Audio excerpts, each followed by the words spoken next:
Alors j'espère que notre intervention va peut-être faire écho avec l'intervention précédente, sans doute à une échelle un peu plus petite, mais voilà, on vous expose un petit peu déjà notre territoire. La commune de Pouers-sur-Ance, donc commune d'à peu près 3600 habitants qui se situe ici. Donc 3600 habitants, marqués par la présence donc de la Rance, et donc un passé aussi tourné vers la mer et donc aussi vers le monde extérieur, avec un passé très marqué par l'époque des Terre-Neuva qui allaient pêcher la morue sur les bancs de Terre-Neuve. Donc voilà, ça reste un fief de cette activité passée. Aujourd'hui, la commune, elle se caractérise aussi par la présence importante d'effectifs scolaires, puisqu'on a la présence d'un collège public et privé, et en tout et pour tout, on compte à peu près 1300 élèves sur la commune chaque jour. Pour une commune de 3600 habitants, nécessairement, ça façonne aussi l'activité de la commune.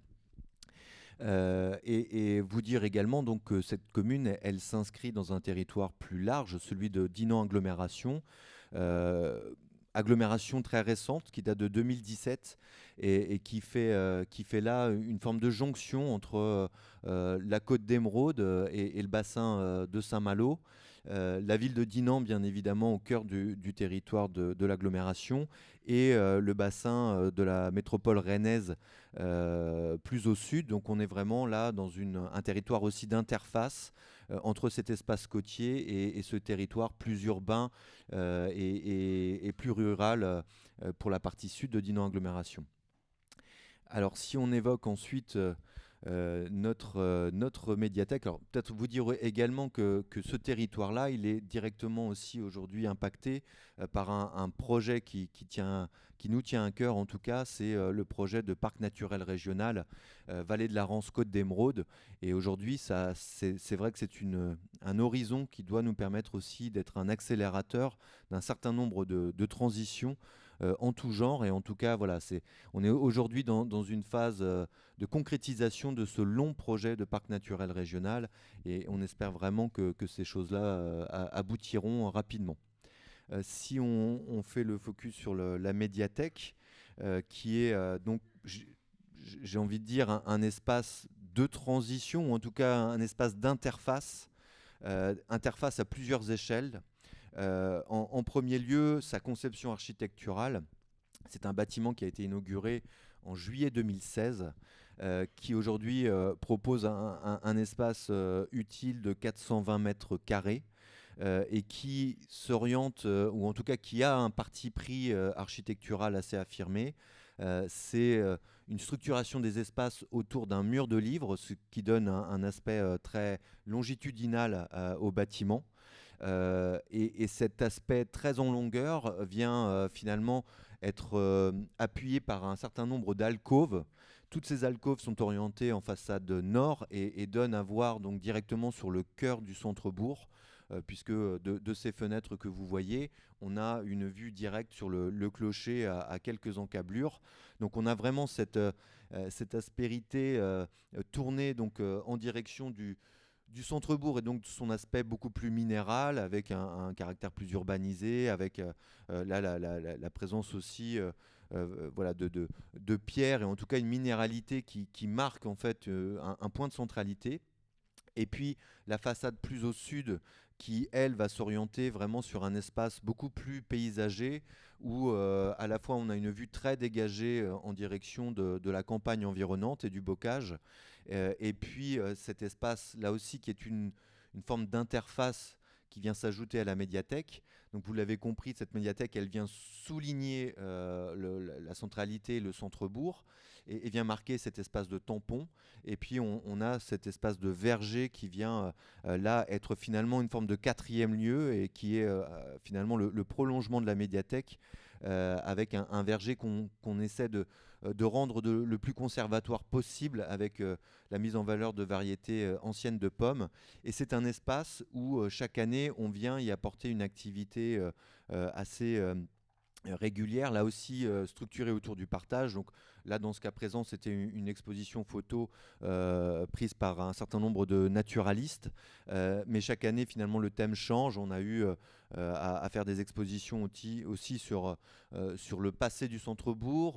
On a régulièrement aussi des jeux pour enfants que nos services techniques réalisent et qui permettent aussi vraiment aux populations aujourd'hui de s'approprier ce lieu. On a là vraiment un espace qui est devenu une place publique à part entière, malgré son aspect très champêtre.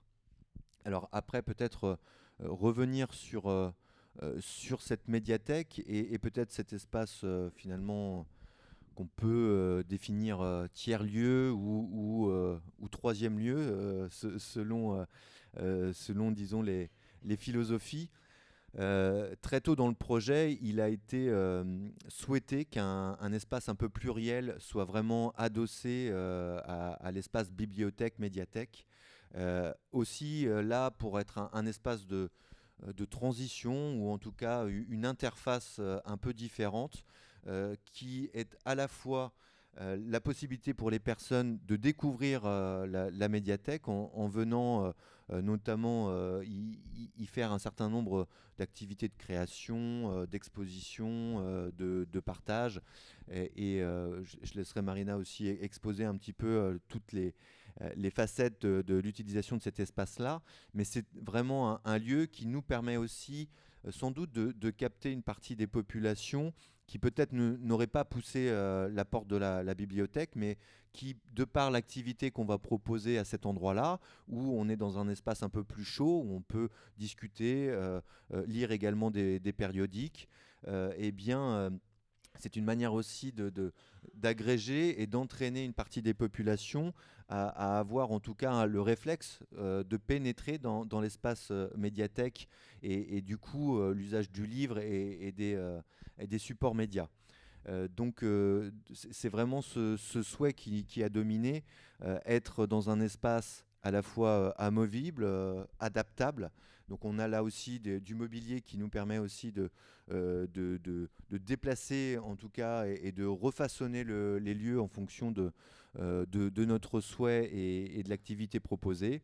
Donc on y trouve à la fois voilà, des expositions, on y trouve des ateliers aussi, soit de jeux avec la ludothèque, on y trouve des ateliers de création, notamment oui, je ne m'étale pas plus sur ce sujet, mais voilà, on est vraiment là dans quelque chose qui se veut aussi ouvert donc, vers les extérieurs. Marina en parlera aussi avec l'Agora qui se situe vraiment au pied de la médiathèque. Et donc, voilà, une interface à la fois vers la ville, une interface vers la campagne et un lieu qui veut drainer en tout cas et mettre en synergie différents acteurs, différents créateurs. Et c'est la richesse de cet espace qui reste assez contraint, assez mesuré dans ses dimensions, mais qui, à l'usage en tout cas, modifie profondément la manière dont les populations vont s'emparer de cet espace et de ce lieu. Juste pour vous indiquer, en 2015, donc dans l'ancienne bibliothèque, on comptait de l'ordre de 6 à 700 adhérents bibliothèque. Voilà, quelques mois après l'ouverture de cet espace-là, voilà, aujourd'hui on tourne autour, on se rapproche sans doute des 1600, 1500. 1500 voilà, adhérents. Donc on voit aussi pour une commune comme la nôtre toute la dynamique que ça peut générer. Et cet espace aujourd'hui est vraiment un lieu qui est aux interfaces des politiques culturelles aussi de la commune, un lieu incontournable.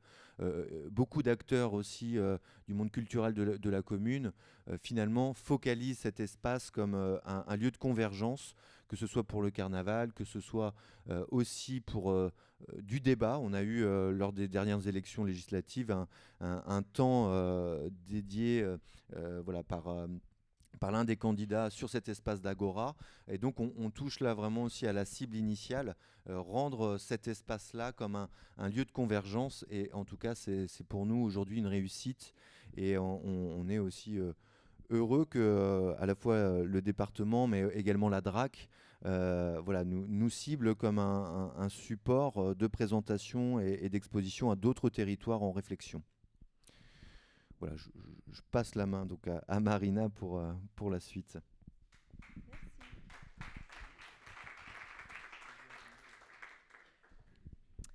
Alors, le Chant des mots, c'est une équipe de 2 bibliothécaires professionnels et de 22 bénévoles.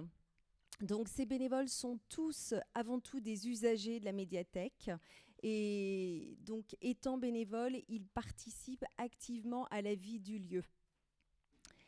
Et donc, elle participe pour les permanences, les acquisitions. Et la particularité de la médiathèque, c'est que depuis l'origine, la bibliothèque a toujours été ouverte le dimanche. Et donc, on a maintenu cette ouverture du dimanche grâce à l'implication de bénévoles. Voilà, donc il y a une dizaine de bénévoles qui tournent sur les permanences du dimanche. Et si on devait ramener le taux de fréquentation et la durée de la permanence, c'est la fréquentation la plus importante en fait de la semaine. Alors après, on a mis en place aussi très rapidement lors de la création un comité d'animation de la médiathèque. Donc il y a 7 personnes, ce sont également des bénévoles, avec ma collègue et moi-même et l'adjointe aux affaires culturelles. Et l'idée de ce comité, c'était vraiment de proposer une programmation tout au long de l'année avec un temps fort en période estivale. Donc là, on voit, donc c'est la salle qu'on appelle salle plurielle. Les ouvertures s'ouvrent en accordéon, donc on est à la fois à l'intérieur et à l'extérieur. Donc le livre n'est jamais loin puisque le livre est tout au fond là-bas. Donc le livre reste quand même l'élément fort de la médiathèque. Et après, nous, on tricote des animations, des actions culturelles autour du livre. L'idée étant de le mettre en valeur sous toutes ses formes possibles. Et là, c'était un spectacle donc inspiré d'un livre, un spectacle proposé donc en extérieur, donc sur l'Agora. Donc, il y a un gradinage qui a une capacité de 250 personnes. Et, pardon, excusez-moi. Et la terrasse, pour le coup, se transforme en salle de concert, en salle de spectacle, puisque nous accueillons à peu près 4 événements l'été. Donc, pas que la médiathèque, il y a aussi la mairie, voilà. Donc là, c'était un concert de musique cajun. Donc tout le monde a dansé parce que donc il y a une grande terrasse, là on le voit pas forcément. Donc c'était une invitation à la fête et à la danse. Alors, grâce à la Bibliothèque des Côtes d'Armor, qui est quand même un service indispensable pour nous en médiathèque, on peut proposer des expositions. Donc pas forcément des expositions classiques. Là, on est sur une exposition très interactive, sur une exposition 3D où les enfants ont la possibilité de rentrer, là en l'occurrence, dans la chambre de Vincent van Gogh et son célèbre tableau, le tableau de sa chambre à Arles. Et c'est vrai que c'est une autre approche de l'art, c'est une autre sensibilisation. Donc on utilise énormément la BCA pour toutes ces animations qu'on n'aurait pas le temps de proposer. Donc après, nous, on décline bien évidemment des animations donc pour tous les âges. Vraiment, on travaille avec toutes les associations et tous les organismes qui sont présents sur le territoire, donc l'EHPAD, les écoles, le collège, voilà. Alors la particularité aussi du Chant des mots, c'est qu'on essaie de proposer des expositions, mais on les construit ensemble. Il y a vraiment une idée de co-construction. Donc c'est une exposition qui est clairement imaginée à plusieurs, on fait avec. Et là, pour le coup, on s'est associé avec le Carouge, qui est une association d'histoire locale. Et grâce à un collectage, on a mobilisé toute la population, et même au-delà de Plouer, et imaginé une exposition donc, pour les Journées du patrimoine. Donc ça, on le fait régulièrement, mais c'est vrai que c'est très chronophage, ce genre de proposition, mais c'est très enrichissant.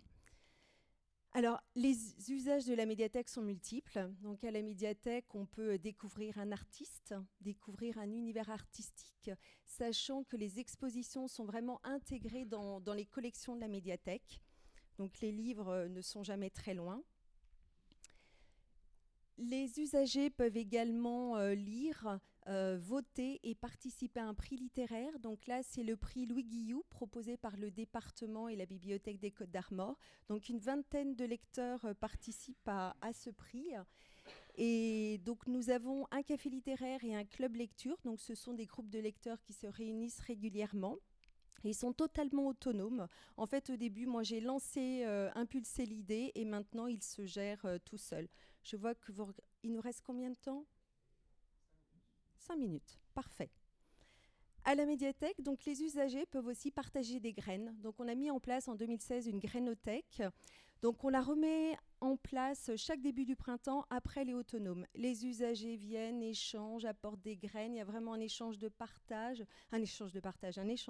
connaissances, d'expériences, les conseils de jardiniers.